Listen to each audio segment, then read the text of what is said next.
Okay, this is a skin model. And the skin model, actually, this model in particular shows 3 different sections of skin on the body. This one over here has hair, so this is actually the scalp. But this one is the underarm, okay, the armpit. And then this one here is the sole of the foot. And you can actually see that the sole of the foot has a much thicker, what we call epidermis. And the epidermis is layers of skin.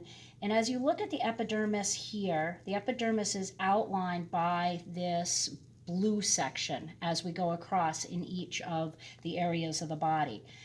But we've also then underneath the epi means the top layer, underneath the epidermis, we have a dermis layer, which is going to house a lot of the blood vessels and some of the structures that we see here that we'll go over.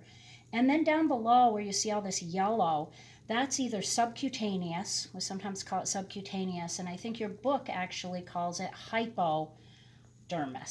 Okay, so these are the 3 layers that we'll look at. The hypodermis, or the subcutaneous tissue, this is all fat. Okay, so all this yellow is meant to represent fat, and that helps insulate you, so it's in a great spot underneath the skin. And when we go up and we move up to the dermis, you can see that we have hair follicles in the dermis. This is a cutaway section of the hair follicle. And then here is a hair follicle, and this is a sebaceous gland. The sebaceous gland is around the hair follicle, and that's going to produce oils. And you know that you have that nice lustrous look in your hair, and after a few days it's a little less lustrous and a little more greasy. And that's all coming from this sebaceous gland.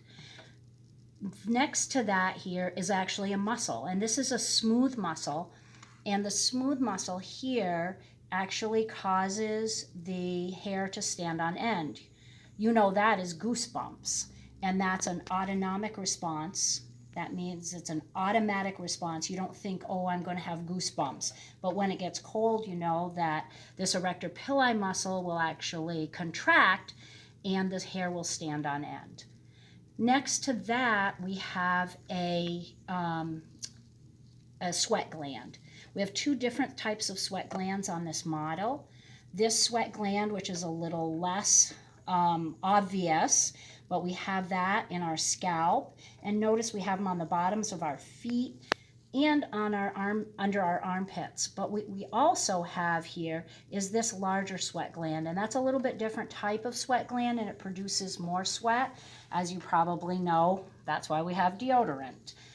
So as we move along through here, at some points you'll see these little structures, and we can see structures here down in the subcutaneous tissue. We can see structures that go up here into the area right below the epidermis, and those are actually sensors for the nervous system. You know that you can feel pressure and pain on your skin, and so that's where those sensors are. If we look just at the epidermal layer, okay, it's the very top layer. We know it sloughs off. Okay, we can rub skin off. It's got keratin to protect us and make sure that we don't take on water when we get in the bath or the shower. Okay, it's kind of a protective coating. But as we look over here where there's a cutaway, we're going to see that these are called papillae. And the papillae are actually in the dermis, but they project up into the epidermis. And they actually function to kind of secure the epidermis and to take these little, either whether they're pressure or pain sensors, and get them close to the surface in the epidermis.